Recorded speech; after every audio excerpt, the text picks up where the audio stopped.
7장 1절에서 13절까지 다 같이 읽습니다. 그 후에 예수께서 갈릴리에서 다니시고 유대에서 다니려 아니하심은 유대인들이 죽이려 함이로라. 유대인의 명절인 초막절이 가까운지라. 그 형제들이 예수께 이르되 당신이 행하는 일을 제자들도 보게 여기를 떠나 유대로 가소서. 스스로 나타나기를 구하면서 묻혀서 일하는 사람이 없나니 이 일을 행하려 하거든 자신을 세상에 나타내소서 하니, 이는 그 형제들까지도 예수를 믿지 아니함이로라. 예수께서 이르시되 내 때는 아직 이르지 아니하였거니와 너희 때는 늘 준비되어 있느니라. 세상이 너희를 미워하지 아니하되 나를 미워하나니 이는 내가 세상의 일들을 악하다고 증언함이라. 너희는 명절에 올라가라.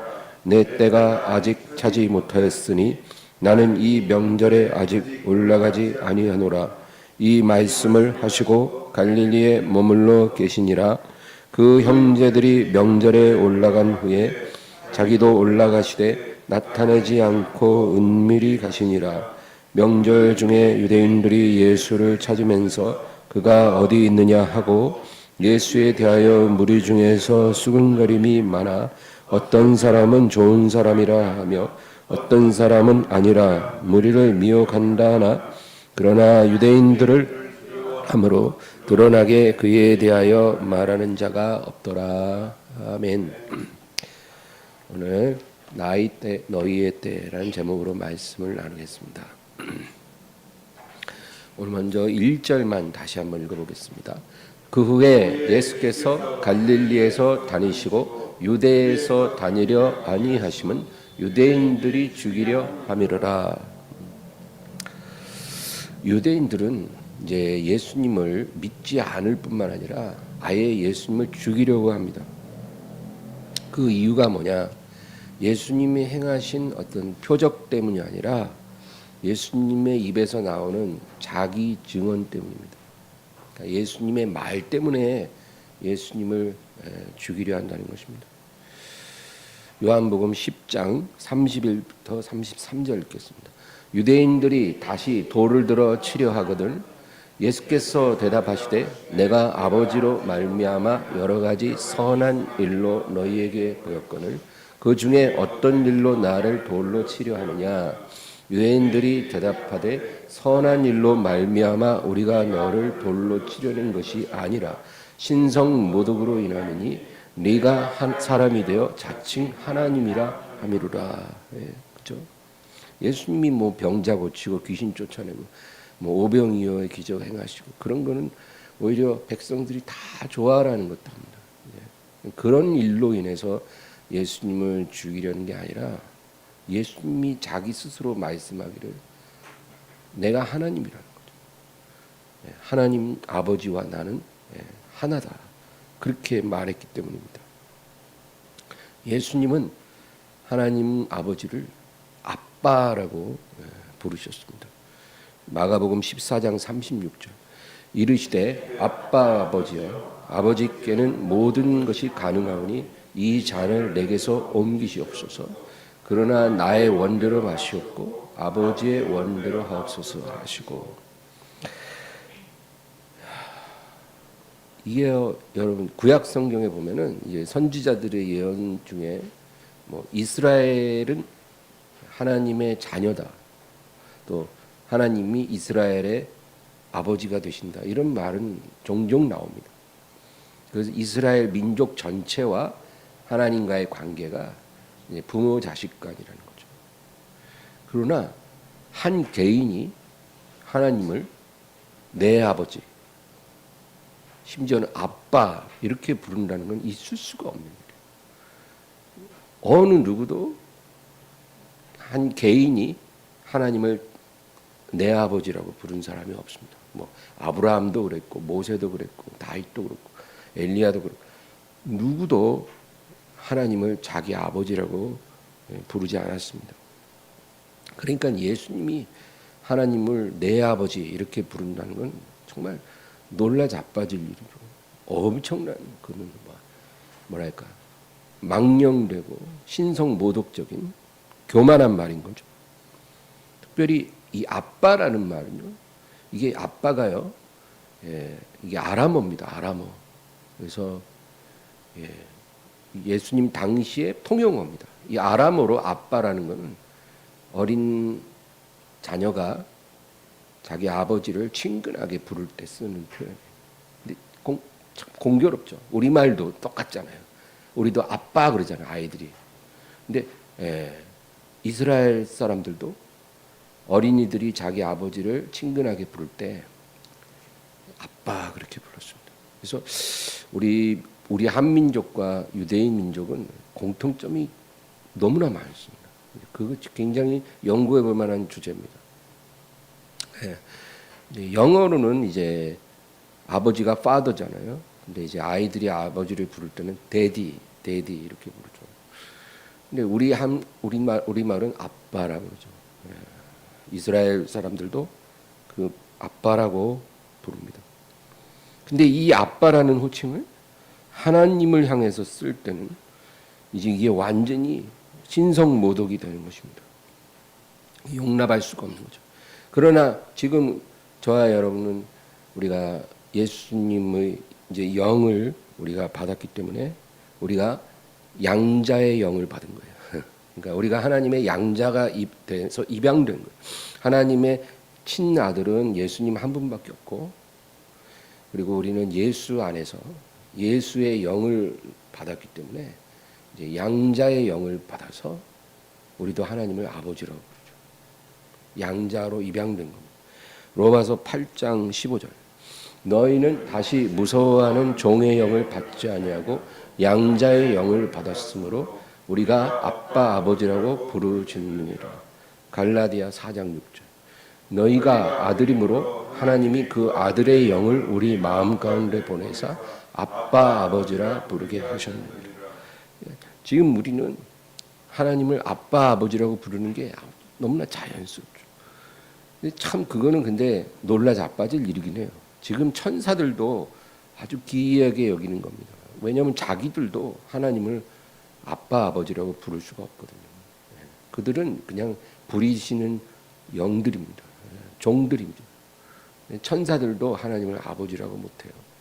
근데 우리같이 이렇게 진짜 쇳덩어리 인생들이 예수님 믿었다는 그 하나만으로 하나님을 아빠 아버지라고 서슴없이 부를 수 있다는 것.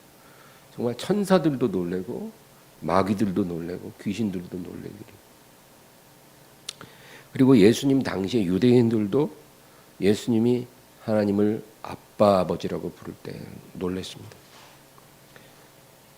그들은요, 유대인들은요, 이 율법책을 읽다가 이제 하나님 이름이 나오잖아요. 여호와 또는 야훼. 하나님 이름이 나올 때는 그 이름을 부르지 않아요.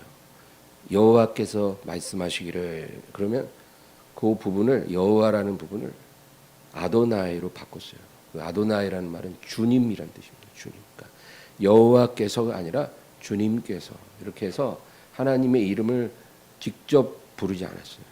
왜냐하면 하나님의 이름을 부르는 것 자체도 굉장히 불경한 것이라고 생각했다는 겁니다. 그런 유대인들이 예수님이 하나님을 내 아버지, 아빠 아버지 이렇게 부르니까 진짜 화낼 만도 한 거죠. 그래서 예수님을 죽인 것입니다. 네가 행한 선한 일로 우리가 너를 죽이는 게 아니라 네 입에서 나오는 그 신성 모독적인 말로 인해서 우리가 너를 죽이는 것이다. 근데 이스라엘의 율법은요, 신성 모독죄를 범한 사람을 죽일 때 돌로 쳐서 죽이도록 돼 있어요. 율법에 그렇게 규정이 돼 있어요. 신성 모독을 한 사람은 돌로 쳐서 죽이라. 그런데 문제는, 그럼 예수님을 이제 돌로 쳐서 이제 죽이는 게 맞죠. 근데 그 당시에 로마의 지배를 받고 있었잖아요. 그래서 어떤 사람을 합법적으로 사형을 시킬 때는 이제 로마 총독 앞에서 재판을 받아야 되고, 그리고 로마 법대로 로마식으로 사람을 사형시킬 때는 돌로 치는 게 아니라 십자가에 못 박는 거거든요. 그래서 예수님이 십자가에 못 박혀 죽으신 것입니다. 그러니까 유대인의 법으로 죽임당한 게 아니라 로마의 방식으로 예수님이 죽임을 당한 거죠. 그런데 그것 역시 신명기 21장에 기록된 대로 이루어졌다는 것입니다. 그게 뭐라고 나와 있냐면 나무에 달린 자는 하나님께 저주를 받은 자라, 그런 말씀이 있어요. 그러니까 하나님의 저주를 받은 자는 나무에 달아 죽이라는 거예요. 그러니까 뭐 여러 가지 신성 모독죄나 이런 죄는 돌로 쳐서 죽이지만 하나님의 저주를 받은 자는 이제 나무에 달려 죽임을 당하는 것이고, 그 시체를 해가 지도록 매달지 말고 내리라, 그렇게 되어 있습니다. 근데 왜 예수님이 십자가에 나무에 달려 죽으셨냐? 예수님은 여러분 신성 모독죄로 죽임 당하면 안 되는 겁니다. 예수님은 신성 모독죄를 짓지 않았잖아요. 예수님은 하나님이시기 때문에 신성 모독죄를 지으실 수 없는 분이에요. 그래서 예수님은 돌에 맞아 죽으시면 안 되는 거예요. 신성 모독죄를 짓지 않았기 때문에. 그런데 예수님은 하나님의 저주를 받으셨잖아요. 우리 대신 저주를 받으시고 나무에 달리셔야 되는 분이에요. 그래서 율법에 기록된 대로 예수님은 돌에 맞지 않고 나무에 달리셔야 하는 거예요. 신성 모독죄가 아니라 아버지께 저주를 받은 자로서 나무에 달리셔야 했기 때문에 이 로마법대로 십자가에 죽으신 것입니다. 그러니까 이 모든 게 철저한 하나님의 경륜 속에서 일어난 일이라는 겁니다. 신명기 21장 22절에서 23절, 사람이 만일 죽을 죄를 범함으로 내가 그를 죽여 나무 위에 달거든 그 시체를 나무 위에 밤새도록 두지 말고 그 날에 장사하여 내 하나님 여호와께서 내게 기업으로 주시는 땅을 더럽히지 말라. 나무에 달린 자는 하나님께 저주를 받았음이니라. 갈라디아 3장 13, 14절, 그리스도께서 우리를 위하여 저주를 받은 바 되사 율법의 저주에서 우리를 속량하셨으니 기록된 바 나무에 달린 자마다 저주 아래에 있는 자라 하였음이라. 이는 그리스도 예수 안에서 아브라함의 복이 이방인에게 미치게 하고 또 우리로 하여금 믿음으로 말미암아 성령의 약속을 받게 하려 함이라. 그러니까 예수님은 우리를 위하여 저주를 받은 바 되사 나무에 달려 죽으신 거예요. 그래서 우리를 율법의 저주에서 속량하시고 그리스도 안에서 두 가지 복을 우리에게 미치게 하신 거예요. 우리 그리스도 안에서 우리에게 두 가지 복이 미치게 하시는데 그게 뭐냐면, 첫째는 아브라함의 복이 우리에게 임하게 하는 거예요. 우리가 예수님 안에서 속량을 받았잖아요. 예수님이 우리 대신 저주를 받으시고 우리가 예수님을 믿음으로 저주에서 놓여나서 속량을 받았잖아요. 그러면 거기서 끝나는 게 아니라 아브라함의 복이 그리스도 안에서 우리에게 임하게 하는 것이고, 그 다음에 믿음으로 말미암아 성령의 약속을 받는 거예요. 이 두 가지 복을 우리가 그리스도 안에서 받도록 되어 있다는 겁니다. 여러분, 아브라함의 복, 이게 뭘까요? 우리가 예수님 안에서 아브라함의 복을 받았다. 그러면 사람들이 딱 생각하는 거는 우리가 이 세상에서 형통하고 좀 부자 되고 또 잘 사는 것, 이렇게 생각을 합니다. 보통 이 세상에서 형통하게 되는 것을 아브라함의 복이라고 사람들이 생각을 합니다. 그럴까요? 그리스도 안에서 우리에게 미친 아브라함의 복이 이 세상에서 형통한 복일까요? 아닙니다. 아브라함은요, 이 세상에서 형통한 사람은 아니었어요. 아브라함이 받은 복은 뭐예요? 두 가지죠. 땅의 복. 네가 지금 서서 동서남북으로 바라보는 모든 땅을 내가 너와 네 자손에게 영원히 주리라. 땅의 복이에요. 그리고 두 번째는 자손의 복이에요. 내가 너의 자손을 하늘의 별처럼 셀 수 없을 정도로 많게 하리라. 이 두 가지 복을 하나님이 약속해 주셨잖아요. 아브라함의 믿음으로 인해서. 그게 아브라함의 복이에요. 근데 아브라함이 생전에 그 복을 받았을까요? 생전에는 못 받았어요. 아브라함이 생전에 받은 복은, 땅의 복은 없었어요. 아브라함은 죽는 날까지 막벨라 굴, 해쪽 막에서 산 막벨라 굴, 무덤으로 쓸 그 굴 하나 갖고 있었어요. 자기 명의로 된 땅이 그 굴 하나예요. 거기에 사라도 묻히고 자기도 묻힌 거예요. 그 외에는 땅이 없었어요. 그 굴 하나가 유일한 땅이었고 자식의 복도 없었어요. 100세에 낳은 아들 이삭 외에는 진정한 아들이 없었어요. 다른 사람들은 자기 본처를 통해서 아들을 10명도 낳고 15명도 낳고 그런데 아브라함은 죽는 날까지 딱 아들 하나였어요. 그러니까 사는 동안에는 하나님의 약속이 성취되지 않은 거예요. 아브라함의 복이라는 것은 생전에 받는 복이 아니라 아브라함은 믿음으로 죽고 그가 사후에 하나님께서 성취해 주실 복인 거예요. 그게 아브라함의 복이죠. 그러니까 우리가 그리스도 안에서 아브라함의 복을 받다 그러면 이 세상에서 막 형통해서 막 잘 되고 그런 복이 아니고요. 하나님이 우리에게 주신 약속. 우리가 나중에 부활해서 예수님이 그 나라를 이루실 때 우리가 예수님께 받을 그 유업을 말해요. 여러분, 지금 제가 집을 왜 안 사는 줄 아세요? 지금 사는 집이 별로 중요하지 않기 때문에 그래요.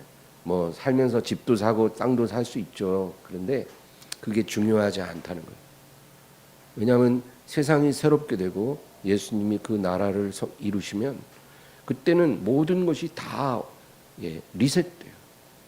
리셋돼서 죄인들은 다 형벌로 들어가고 그리고 온전히 주님을 사랑했던 사람만 이 땅을 차지하게 되는 거예요. 그리고 주님이 다 분배를 다시 해요. 그때 우리에게 아브라함의 복이 주어지는 거예요. 그때 땅의 복을 받는 거예요. 자손의 복도 받는 거예요. 이 세상에서 다 성취하는 복은 아브라함의 복이 절대 아니에요.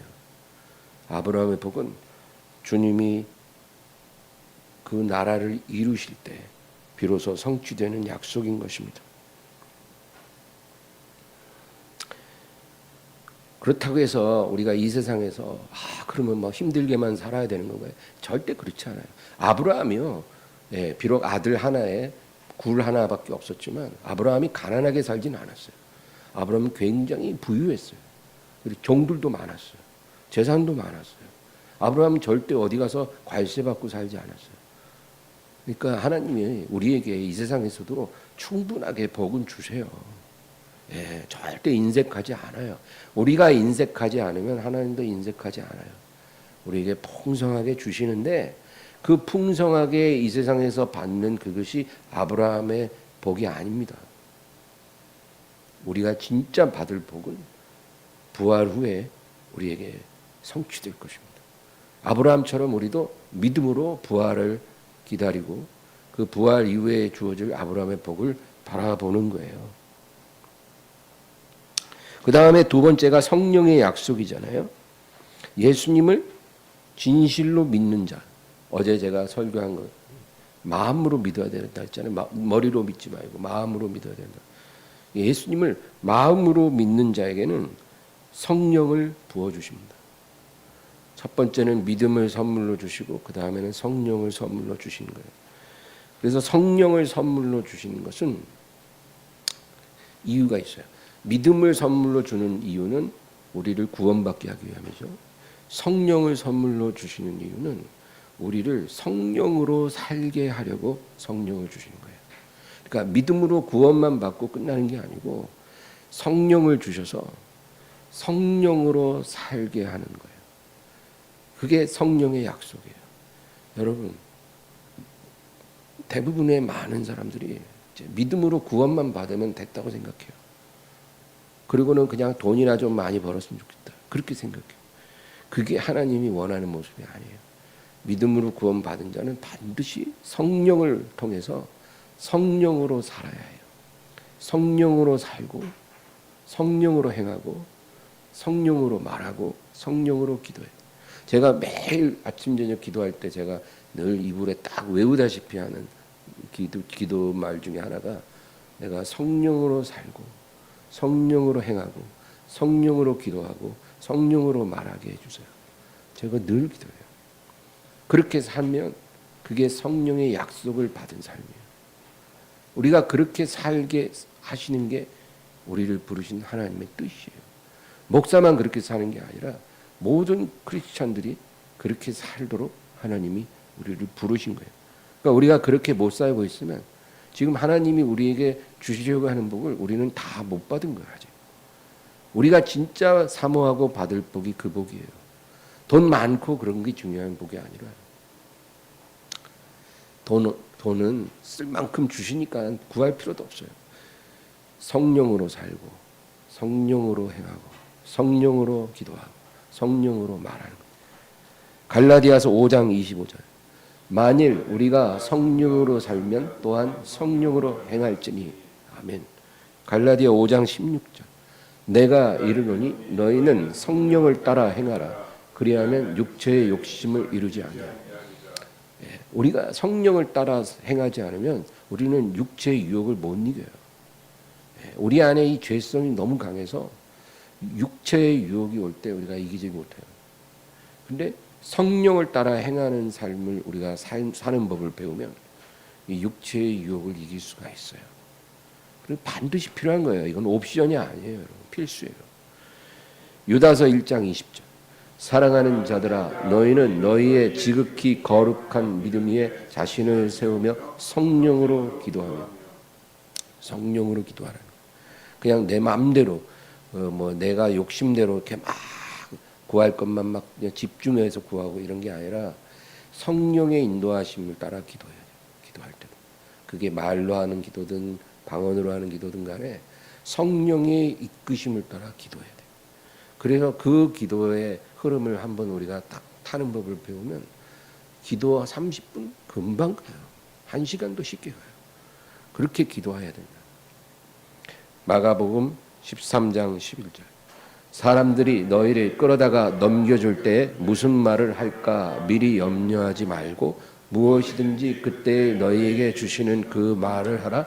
말하는 이는 너희가 아니요 성령이시니라. 우리가 여러분 성령으로 살면요 우리가 이제 성령으로 살기 때문에 우리가 박해를 받아요. 우리가 성령으로 사는 걸 기가 막히게 아는 존재들이 있어요. 누군지 아세요? 귀신들이에요. 귀신들, 마귀 귀신.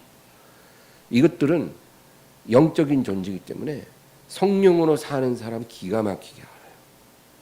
네, 완전히 자기들 밑에서 종노릇하는 영혼들은 관심도 없어요. 그냥 끌고 지옥으로 가면 되는 거예요.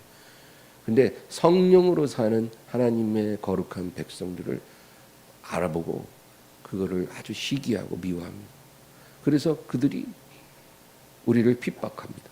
누굴 통해? 사람들을 통해. 세상을 통해. 우리에게 공격을 해요. 그래서 우리를 코너로 몰고 가고 우리를 괴롭힙니다. 우리가 성령으로 살면 그런 일이 일어나요. 그럴 때 우리가 경건하지 않은 사람들 앞에 있을 때 정말 우리가 예수님을 부인하지 않고 시인해야 되잖아요. 근데 내가 무슨 말을 할까? 걱정하지 말라는 거예요. 그때 너희에게 주시는 말을 하라는 거예요. 우리 안에 있는 성령님이 그때 무엇이든지 주시는 말을 하라는 거예요. 말하는 이는 너희가 아니요 성령이시다. 이게 성령으로 말하는 거예요. 우리가 이렇게 살면 하나님이 영광을 받으세요. 여러분 헌금 1억씩 하고 그러면 영광 받으실 것 같죠? 그렇지 않아요. 금액이 크다고 영광 받으실 하나님이실 것 같아요? 그런 하나님은 하나님이 아니에요. 우리가 하나님께 뭘 드리더라도 그 금액은 의미가 없어요. 그것이 나에게 어떤 것이냐가 중요한 거예요.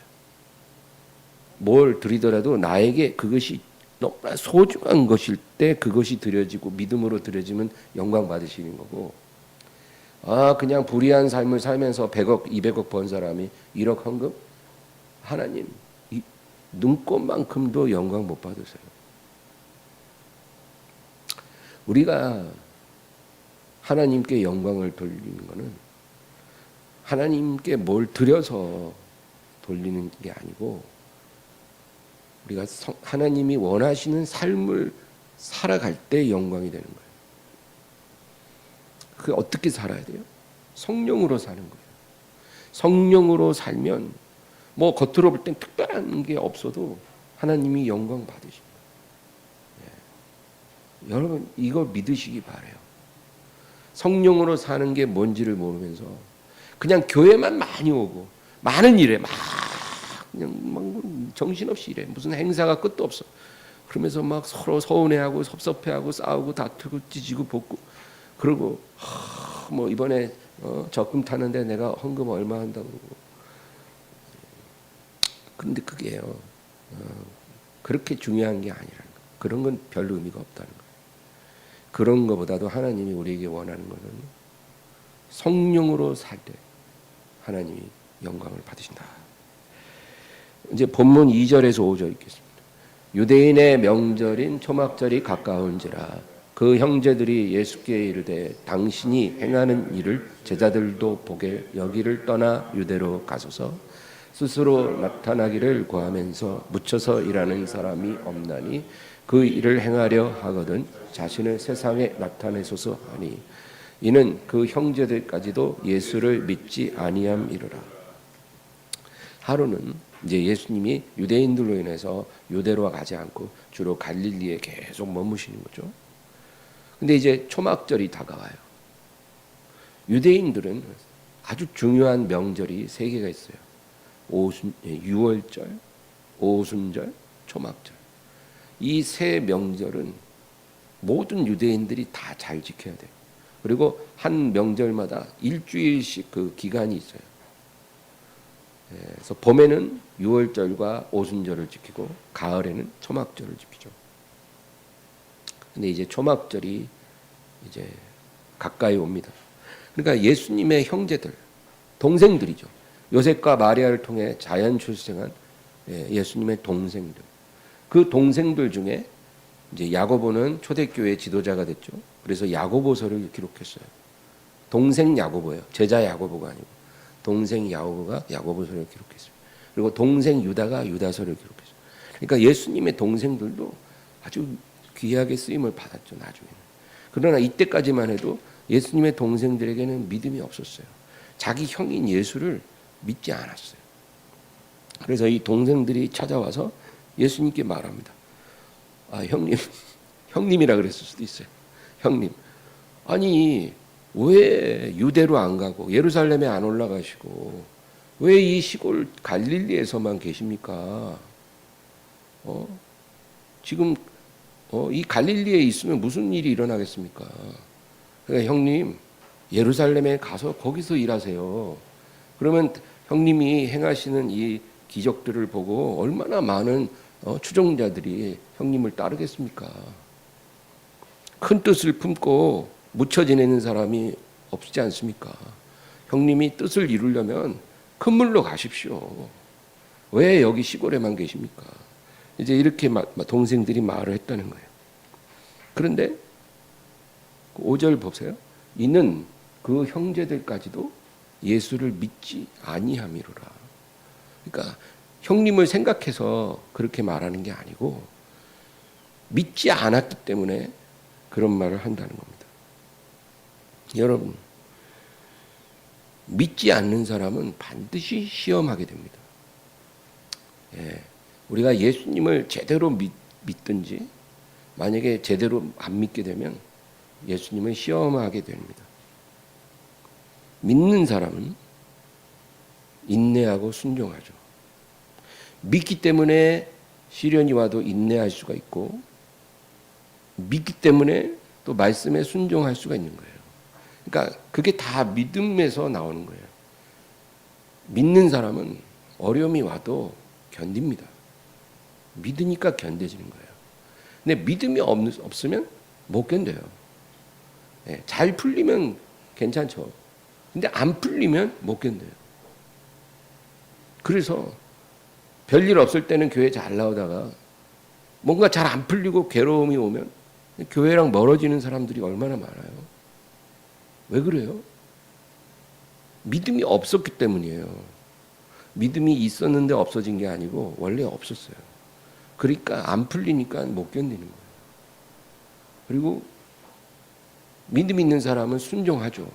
왜? 믿으니까. 믿음 없으면 순종이 안 돼요. 힘든 일을 어떻게 순종합니까? 믿어지지가 않는데. 내가 순종해서 하나님이 보시고 갚아준다는 믿음이 있어야 순종이 되는 건데, 그런 믿음이 없는데 어떻게 순종합니까? 안 되는 거거든요. 근데 참지 못하고 순종만 안 되는 게 아니라 시험하게 된다는 것입니다. 믿음 같은데 사실은 믿음이 아닌 시험하는 경우가 있어요. 우리가 이런 거 조심해야 됩니다. 대표적인 게 우리 기도할 때 그래요. 기도할 때 기한을 정해놓고 기도하는 사람들 있죠. 그런 사람들은 너무 많아요.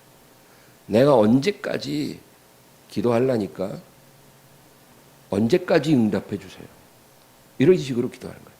뭔가 하나님께 구하는데 내가 언제까지 기도할 테니까 언제까지 응답해 주십시오. 여러분, 이런 기도는요, 믿음의 기도가 아니고 시험하는 기도입니다. 성경에 이런 식으로 기도하는 기도는 없어요.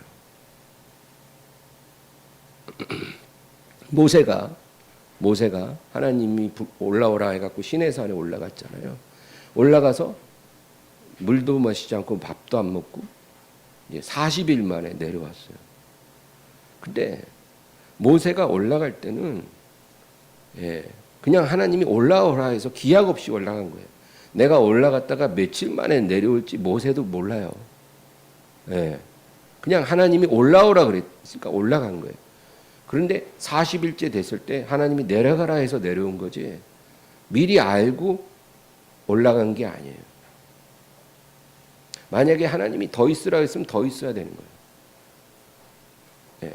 모세가 올라가기 전부터 내가 40일 만에 내려올 테니까 집 잘 봐라 이러고 올라갔거나, 하나님이 모세에게 40일 동안 너는 산에 올라올지니라 이렇게 말씀 듣고 올라갔으면 아론이 황금송아지 안 만들었을 거예요.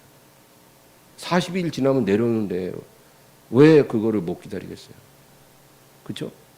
근데 언제 내려올지 모르는 거예요. 이게 말이야, 처음에 생각할 때 한 일주일이면 내려오겠다 생각해요. 왜? 사람이 그 추운 산 꼭대기에서 먹을 것도 없이 그 이상 못 있거든요. 내가 한 일주일이면 내려오겠거니 이러고 간 거예요. 다들 생각하고. 근데 열흘이 지나고 20일이 지나도 안 내려오고 이제 걱정됩니다. 사람들이 이제 죽었을 거다.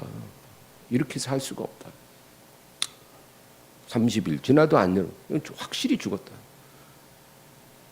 그렇다고 시체 가지러 누가 올라가겠냐고요. 하나님한테 벌 받을까 봐 두려운데. 그러니까 금송아지를 만든 거예요. 여러분, 사람이 하나님이 언제 역사하실지, 언제 응답하실지 알면은 누가 못 기다리겠어요. 모르니까 기다리지 못하는 거예요. 엄한 짓을 하는 거예요. 그러니까 모세가 하나님께 기도하러 순종하여 올라간 것은 기약 없이 올라간 거고, 하나님이 40일 만에 내려가라 해서 내려온 겁니다. 기도는 그렇게 하는 거예요. 기도하라 그러면 기도하는 거지, 제가 언제까지 기도할 테니까 그때까지는 꼭 응답해 주셔야 합니다. 우리가 그렇게 할 수 없다는 거예요. 다니엘이 하나님 앞에 마음을 정하고 기도를 시작했어요. 왜? 이스라엘 백성을 위해서 기도를 한 거예요. 정말 마음을 정하고. 그래서 기도를 했는데 21일째 되는 날 그 응답을 가진 천사가 다니엘을 찾아오죠. 근데 이 천사가 와서 놀라운 말을 해줘요. 원래는 네가 첫째 날 기도를 시작할 때 응답이 떨어졌다는 거예요. 그래서 내가 그 응답을 가지고 너에게 출발을 했는데, 내가 오는 중간에 이 페르시아 제국을 관장하는 아주 힘센 마귀가 나를 막고 보내지 않으므로 내가 오지 못하고 있다는 거예요. 그런데 미가엘 천사장이 와서 길을 터줌으로 내가 이제 21일 만에 너에게 왔다는 거예요. 그래서 다니엘이 21일 만에 응답을 받은 거예요. 예. 만약에 21일이 아니라 응답이 안 왔으면 다니엘은 30일 기도하고 40일 기도하고 50일 기도하고 응답이 올 때까지 다니엘은 마음을 정하고 계속 기도했을 거예요. 근데 이제 응답이 21일 만에 온 거죠. 이게 성경적인 기도예요. 우리가 하나님께 무엇을 구할 때는 응답이 올 때까지 계속 기도해야 되는 거예요. 예. 그게 성경적인 기도예요. 오늘날에는 그게 아니에요. 다니엘 기도에 21일만 기도하려니까 적어도 한 2달 안에는 응답 주시어요. 나는 21일만 기도합니다. 21일 다니엘 기도에 끝나면 이제 더 이상 안 합니다. 저도 바빠요. 제가 큰맘 먹고 21일 할 테니까 하나님 들으시고 그 안에 주시든지 아니면 적어도 3달 안에는 꼭 주셔요. 이런 식이에요, 우리 믿음이. 이런 믿음은 성경적인 믿음 아닙니다. 사람들이 100일 기도 뭐 이런 거 하잖아요. 100일 기도, 40일 기도 이렇게 기도하는 거는 그거는 성경적인 기도는 아니고 무속적인 기도예요. 무속 신앙에서 그렇게 기도를 해요. 그러나 성경적인 기도는 그게 아닙니다. 무엇을 하나님께 구해서 내가 마음을 딱 먹고 기도를 했으면 응답 받을 때까지 하는 거예요. 30일 만에 오면 30일 동안 하는 거고 100일 만에 오면 100일 동안 하는 거고 1년 만에 오면 1년 동안 해야 되는 거예요. 왜 내가 기도의 기간을 정합니까? 심지어는 응답하는 기간까지 다 정해줘요. 우리가 하나님께. 그런 기도는 성경에 나오지 않습니다. 하루는 제자들이 예수님께 와서 묻습니다. 주여, 주께서 이스라엘 나라를 회복하심이 이때니까? 이게 정말 중요한 질문이었어요. 주님이 이스라엘 나라를 회복하심이 이때입니까? 예. 왜냐하면 그 말은 뭐냐면 예수님이 이제 왕으로 오셔서 이 나라를 다스릴 때가 이때냐는 거예요. 그 때를 제자들이 정말 궁금해했어요. 왜? 예수님이 왕으로 나라를 다스려야 자기들도 한 자리 할 거 아닙니까? 그러니까 그때가 언젠지 너무 궁금한 거예요. 지금 자기들이 저 그물도 버리고 배도 버리고 벌써 몇 년째 따르고 있는데 빨리 그날이 왔으면 좋겠거든요. 자기들도. 그러니까 언제입니까? 이때니까. 언제입니까? 뭐 이때가 아니면 언제인지 말씀 좀 해주세요. 우리가 그래야 좀 소망을 가지고 기다리지 않겠습니까? 근데 사람들 오늘 우리도 비슷한 기도합니다. 주여, 주께서 우리 가정을 회복해 주실 때가 이때니까. 아니면 언제입니까? 주께서 내 사업을 축복해 주실 때가 지금입니까? 아니면 언제입니까? 주께서 내 병을 고쳐 주실 때가 지금입니까? 아니면 언제입니까? 말씀해 주세요. 언제 응답이 올지 알고 싶습니다. 사도행전 1장 6절 7절 읽겠습니다.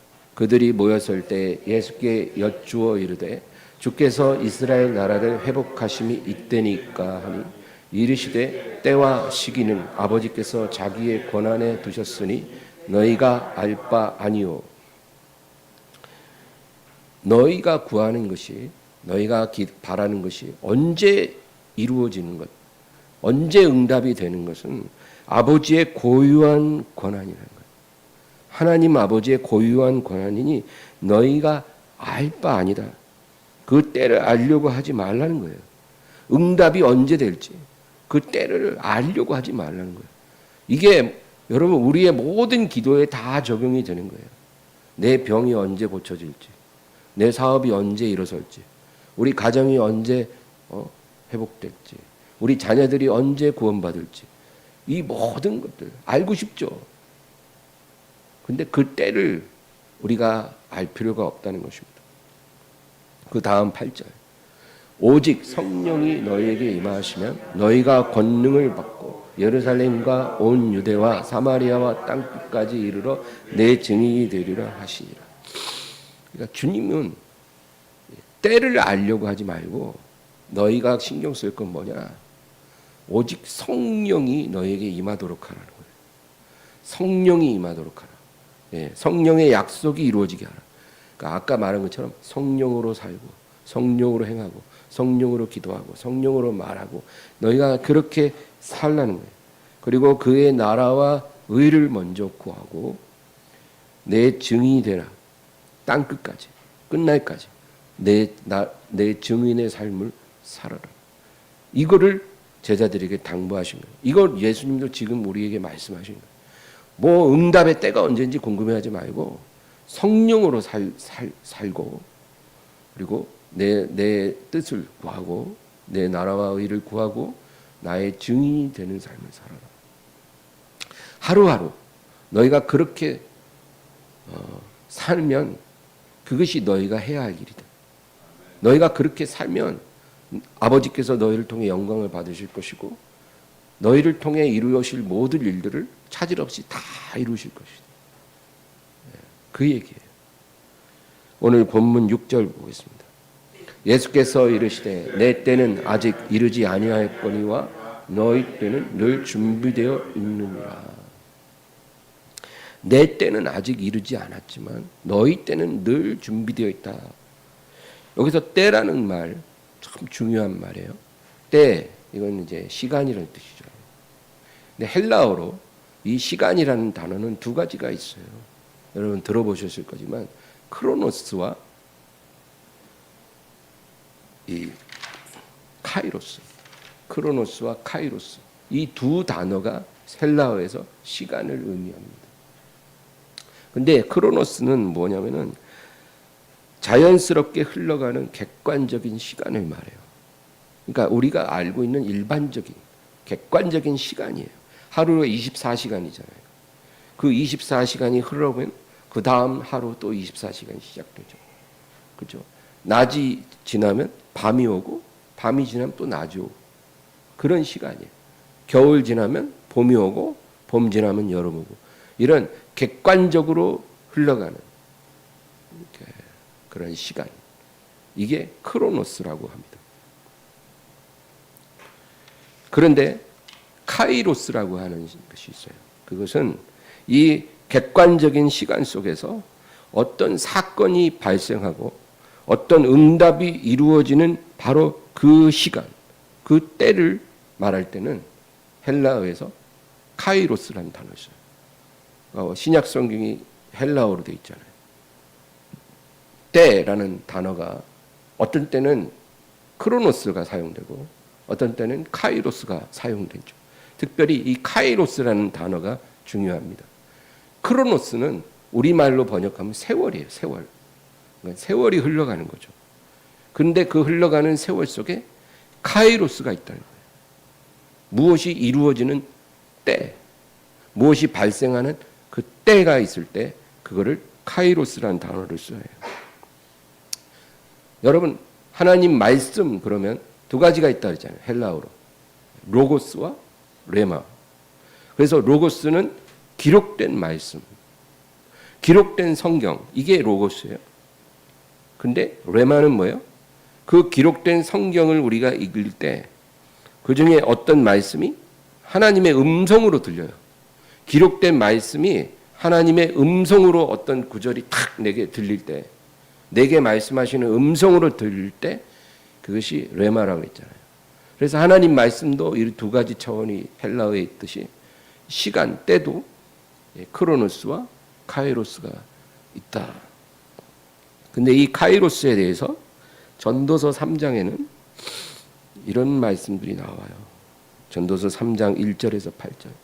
범사에 기한이 있고 천하 만사가 다 때가 있나니 날 때가 있고 죽을 때가 있으며 심을 때가 있고 심은 것을 뽑을 때가 있으며 죽일 때가 있고 치료할 때가 있으며 헐 때가 있고 세울 때가 있으며 울 때가 있고 웃을 때가 있으며 슬퍼할 때가 있고 춤출 때가 있으며 돌을 던져버릴 때가 있고 돌을 거둘 때가 있으며 안을 때가 있고 앉는 일을 멀리할 때가 있으며 찾을 때가 있고 잃을 때가 있으며 지킬 때가 있고 버릴 때가 있으며 찢을 때가 있고 꿰맬 때가 있으며 잠잠할 때가 있고 말할 때가 있으며 사랑할 때가 있고 미워할 때가 있으며 전쟁할 때가 있고 평화할 때가 있느니라.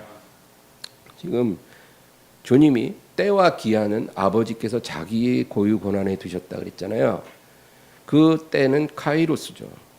그때 사용된 단어가 카이로스예요. 이 때, 하나님의 때, 이것이 이제 지금 전도서 3장에서 얘기하는 그 때죠. 때가 있다는 거예요. 태어날 때, 죽을 때. 그러니까 태어날 때가 돼야 태어나는 거지 그 때가 아니면 안 태어나는 거예요. 못 태어나는 거예요. 그리고 죽을 때가 돼야 죽는 거예요. 이게 하나님의 경륜 속에 있는 거예요. 모든 것은 하나님이 다 이 시간 속에서 정하셨다는 거죠. 그거를 경륜이라고 해요. 이 경륜 안에서 정한 시간, 때가 되면 그 일이 일어난다. 그 얘기입니다. 그러므로 너희는 그것을 궁금해하지 말라는 것입니다. 알려달라고 자꾸 때를 쓰지 말라는 것입니다. 언제까지 해주세요. 내가 일주일 금식하려니까 한 달 안에 응답해 주세요. 이런 기도하지 말라는 거예요. 내가 결심하고 금식을 계속할 수는 없으니까 일주일 한다. 그럴 수는 있어요.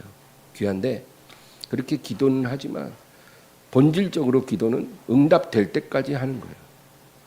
그리고 언제까지 해달라 이런 기도는 할 필요가 없다는 겁니다. 오늘 본문 6절 다시 보겠습니다. 예수께서 이르시되 내 때는 아직 이르지 아니하였거니와 너희 때는 늘 준비되어 있느니라. 여기서 예수님의 내 때라고 말씀하시는 것은 예수님이 유대인들에게 이제 죽임을 당하는 그 때를 말합니다. 그 때는 아직 이르지 않았다는 거예요. 이 카이로스, 예수님이 십자가에서 죽임당할 그 카이로스의 시간은 아직 이르지 않았다. 예수님이 이 세상에 오신 목적이 두 가지인데 그 중에 하나가 죽기 위함입니다. 예수님은 죽기 위해서 이 세상에 오신 거거든요. 근데 그 죽는 순간, 그 죽는 때가 바로 예수님이 얘기한 내 때입니다. 내 때가 아직 이르지 않았다는 거예요. 지금 유대인들이 자꾸 죽이려고 그러잖아요. 예루살렘에서. 근데 아직 죽을 때가 아니라는 거예요. 죽을 때가 아니니까 내가 그렇게 급하게 예루살렘에 올라갈 필요 없다는 거예요. 내가 만약에 예루살렘에 올라갈 때는 그때는 죽으러 가는 거야. 근데 아직 죽을 때가 아니니까, 아직 내 때가 아니니까 내가 급하게 예루살렘 갈 필요 없어. 내가 예루살렘 급하게 가갖고 막 사람들 내 추종자로 몇만 명 모아드리고 나는 그런 거 관심 없어. 나는 예루살렘에 간다면 죽으러 가는 거야. 근데 그 시간은 아직 오지 않았다. 그 얘기입니다. 그러나 너희 때는 항상 준비되어 있다. 그렇게 말씀합니다. 왜냐하면 지금 이거를 누구에게 하는 거예요? 동생들. 예수님을 믿지 않는 그 동생들에게 하시는 거예요. 너희는 지금 나를 믿지 않고 있는데 너희가 정말로 마음으로 나를 믿고 영생을 얻어야 될 그 때는 이미 이르렀다는 거예요. 지금 너희 앞에 구원의 문이 열려 있어. 너희는 너희의 때가 준비되어 있다는 겁니다. 고린도후서 6장 1절 2절. 우리가 하나님과 함께 일하는 자로서 너희를 권하노니 하나님의 은혜를 헛되이 받지 말라. 이르시되 내가 은혜 베풀 때 너에게 듣고 구원의 날에 너를 도왔다 하셨으니 보라 지금은 은혜 받을 만한 때요 보라 지금은 구원의 날이로다. 지금이 어떤 때라고요? 은혜 받을 만한 때요. 지금은 구원의 날이라는 거예요. 그러니까 지금 너희에게 구원받을 수 있는 그 때가 이르러서 문이 열려 있다는 거예요. 이 문은 항상 영원하게 열려 있지는 않아요. 근데 지금 열려 있을 때 얼른 들어오라는 거예요.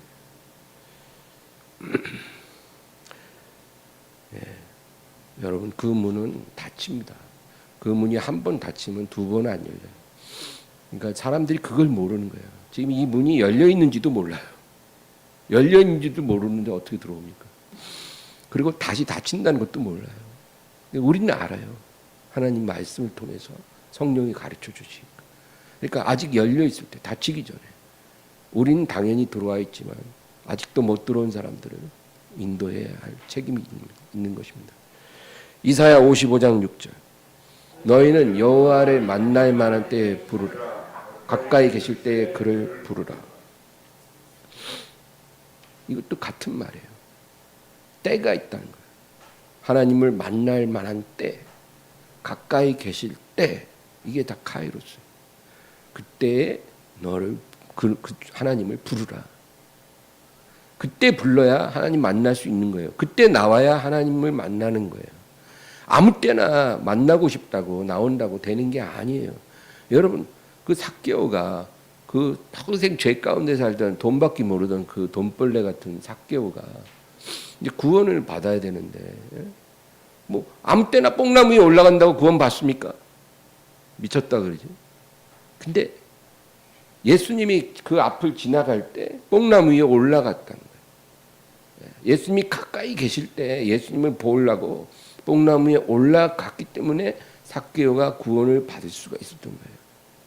그러니까 이 때가 중요한 거예요. 예수님이 가까이 계실 때 삭개오는 그 체면 다 버리고 나무 위에 올라가는 거예요. 애들이나 올라가는 그 나무에 키 작은 자기가 예수님을 보고 싶어서 그 나무 위에 올라가는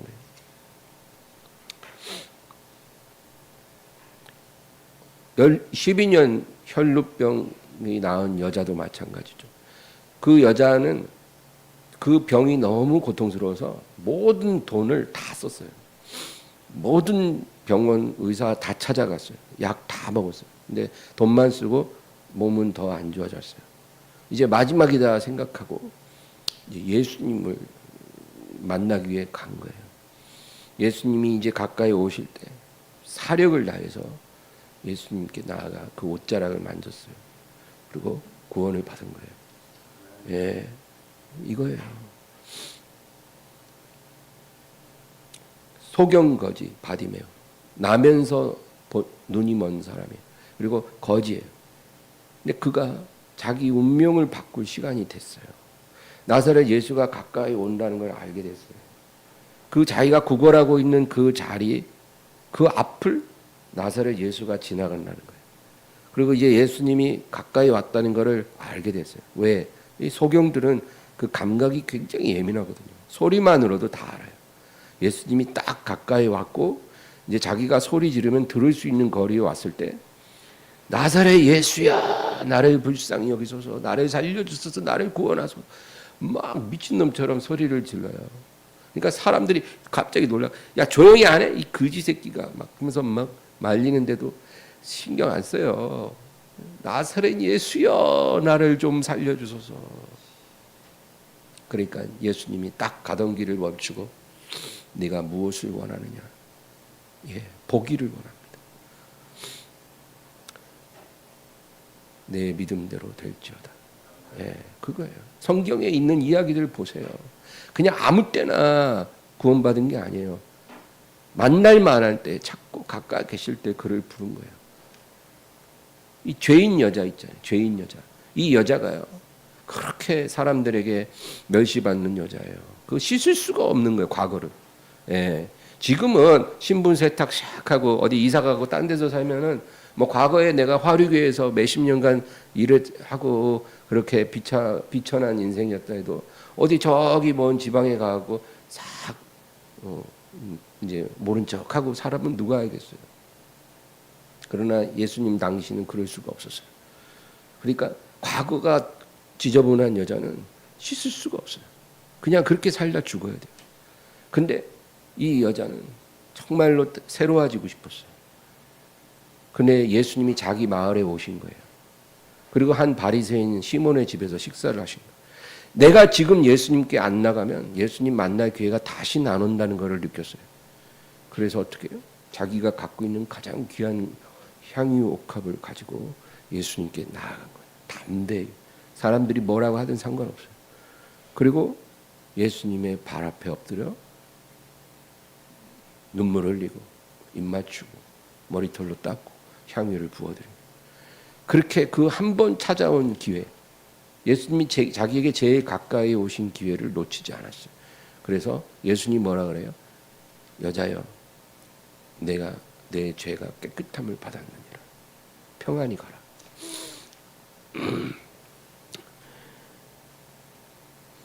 오늘 본문 요한복음 7장 7절에서 13절까지 쭉 읽겠습니다. 세상이 너희를 미워하지 아니하되 나를 미워하나니 이는 내가 세상의 일들을 악하다고 증언하니라.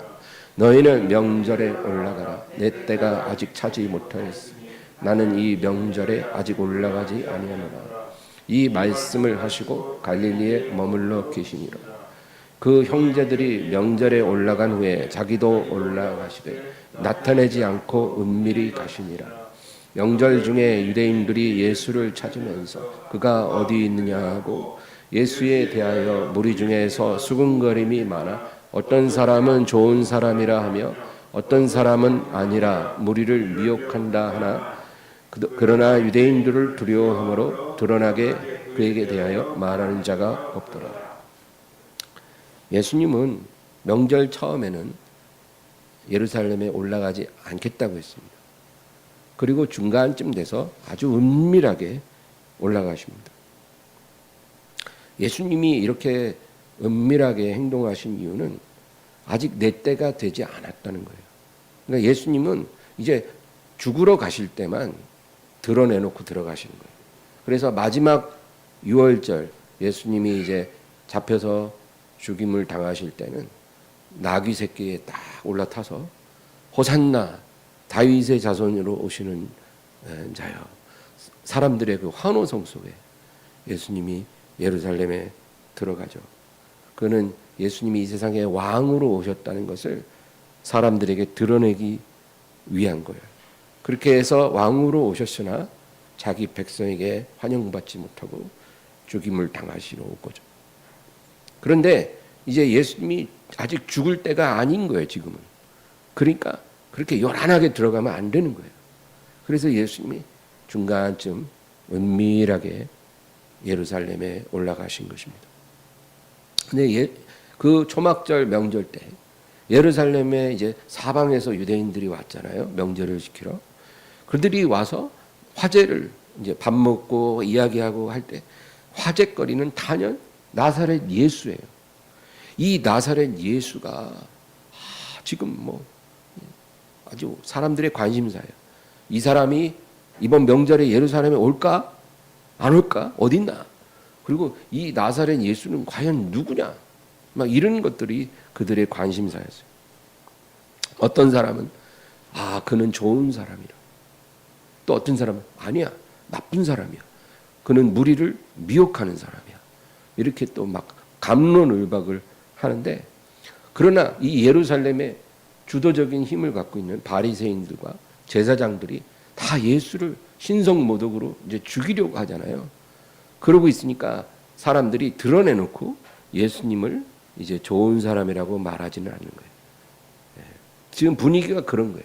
관심은 너무 많은데 드러내놓고 예수님을 환영하거나 좋은 사람이다 그렇게 말하기는 어려운 그런 분위기였다는 거예요.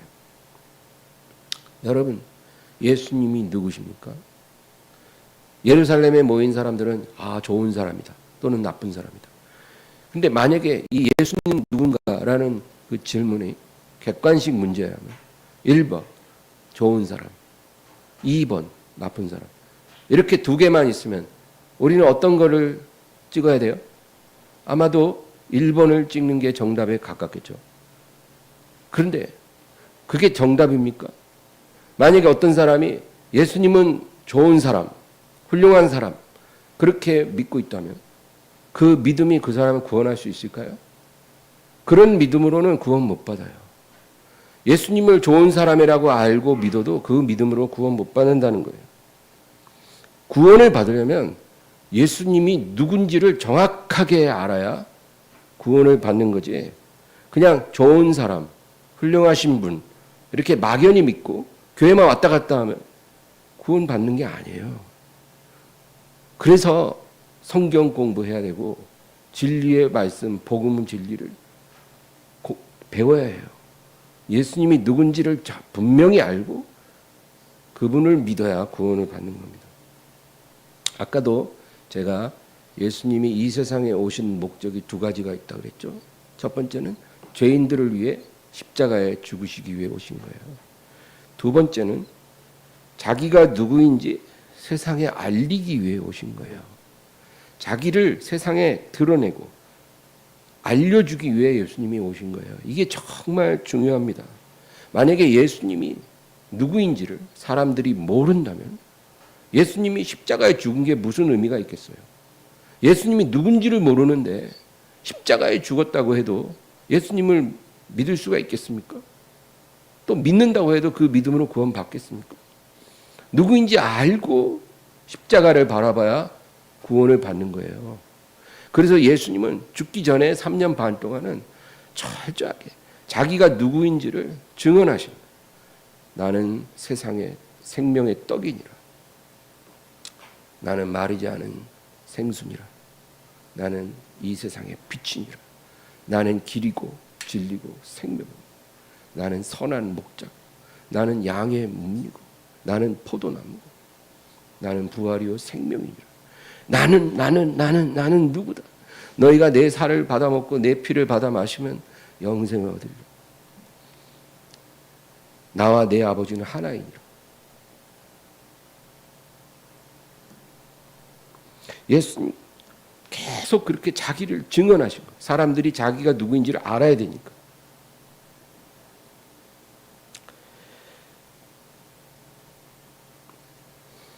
이제 마지막 7절 다시 한번 읽어보고 마치겠습니다. 세상이 너희를 미워하지 아니하되 나를 미워하나니 이는 내가 세상의 일들을 악하다고 증언합니다. 세상이 나를 미워한다는 겁니다. 예수님 말씀이. 이는 내가 세상의 일들을 악하다고 증언하기 때문이다. 여러분, 세상이 예수님을 미워할 수밖에 없는 이유는 예수님 때문에 세상이 악함으로 드러나기 때문이에요. 예수님이 오심으로 인해서 세상이 악한 것이라는 것이 다 드러나지는 거예요. 나타나지는 거예요. 그러니까 누가 좋아해요? 그래서 세상이 예수님을 미워하는 거예요. 여러분 생각해 보세요. 도박판에 사기꾼들이 쫙 있어요. 그리고 호구 하나 앉혀놓고 다 베껴 먹으려고 지금 막 이러고 있어요. 근데 진짜 실력은 타짜 뺨치는 사람이 딱 와가지고 이 호구를 그 가운데서 구원하려고 야 여기 있으면 안 돼. 이 사람들 순진한 사람들 아니야. 다 사기꾼 귀신들이야. 너 여기 있지 마. 빨리 나와. 돈 다 털리고 거지되기 전에 나와. 이러면은 이 사기꾼들이 부글부글 해야지. 저것 때문에 산통 다 깨지네. 이러고. 그죠? 네, 그런 원리예요. 예수님이 오셔서 택한 자들을 쫙 구원해 주면서 자기가 빛이 돼서 환하게 비춰갖고 어둠을 쫙 밝히니까 그 더러운 거 추구한 게 다 보이는 거예요. 아, 그러니까 사람들이 예수님 믿고 눈이 열려가지고 이 세상이 이렇게 죄악이 가득하고 이렇게 더럽고 추하고 악한 곳인 줄 몰랐었어요. 근데 예수님 믿고 말씀 배우고 성령 받고 나니까 눈이 열려서 이게 보이네요. 아, 내가 이런 데서 살면 안 되는 거 몰랐어요. 그리고 다 예수님께 오는 거야, 택한 자들은. 그러니까 세상이 예수님을 안 미워할 수가 없는 거예요. 예수님이 증언하시는 자기 증거의 말씀들, 십자가에 못 박으신 것 자체가 믿지 않는 세상을 정죄하는 것입니다. 예수님을 믿고 구원을 받든지 믿지 않음으로 영원한 멸망으로 들어갈지 그게 나누어지는 거예요. 예수님으로 인해서. 그래서 믿지 않는 자들, 마귀에게 속한 자들은 예수님을 미워할 수밖에 없어요. 예수님만 미워하는 게 아니라 예수님을 믿는 자들도 미워해요. 복음을 전하는 사람들도 미워하고 성령 안에서 빛과 소금으로 살아가는 사람들도 미워합니다. 그들은 저와 여러분을 미워할 수밖에 없어요. 여러분, 우리가 세상을 짝하여 하나님과 원수될지, 하나님의 아들을 믿음으로 성령 안의 삶으로 세상의 미움을 받을 것인지 둘 중에 하나입니다. 저는 하나님 사랑도 받고 그리고 세상의 미움은 받고 싶지는 않아요. 그냥 세상에게도 좀 호의적으로 이렇게 여겨지고 그렇게 좀 살면 안 될까요? 그건 불가능합니다. 여러분, 그런 일은 일어나지 않을 겁니다. 현재 내가 하나님 사랑 안에 있고 또 세상도 그렇게 나에게 적대적이지 않아서 너무 좋아. 이대로만 계속 갔으면 좋겠어. 만약에 이런 사람이 있다면 그거 오래 안 갑니다. 결국은 이 두 가지가 부딪히는 날이 와요. 부딪히는 날이 올 때 그 내 믿음의 진실성에 따라서 내가 주님께로 갈지 세상으로 끌려갈지 거기서 결정이 나는 거예요. 내가 누구를 더 사랑하고 누구를 더 섬겼는지가 그날에 드러납니다. 여러분, 우리는 예수님의 사랑 안에 살면서 세상의 사랑을 받는 건 불가능합니다. 그러니까 예수님 안에서 세상과 원수되고 세상에 미움받고 세상에 박해를 받고 그러면서 우리가 믿음 지키고 순종해서 주님 나라에 들어가게 된다는 것을 잊지 마시기를 바랍니다. 하나님 아버지 감사합니다. 주님, 오늘도 주님을 의지하게 하시고 주여, 우리 안에 계신 이가 세상에 있는 자보다 크다 하셨으니 성령 안에서 살게 하여 주시옵소서. 오 주님, 우리가 오직 주님의 사랑 안에 있으므로 이 세상의 미움을 받을지라도 두려워하지 말게 하여 주시고 우리 주님 안에서 하나님이 우리에게 주시는 모든 은혜를 놓치지 말고 다 받을 수 있도록 도와주시옵소서. 예수 그리스도 안에서 아브라함의 복을 받게 하여 주시고 성령의 약속을 받아 살게 하여 주시옵소서. 예수님의 이름으로 기도합니다. 아멘.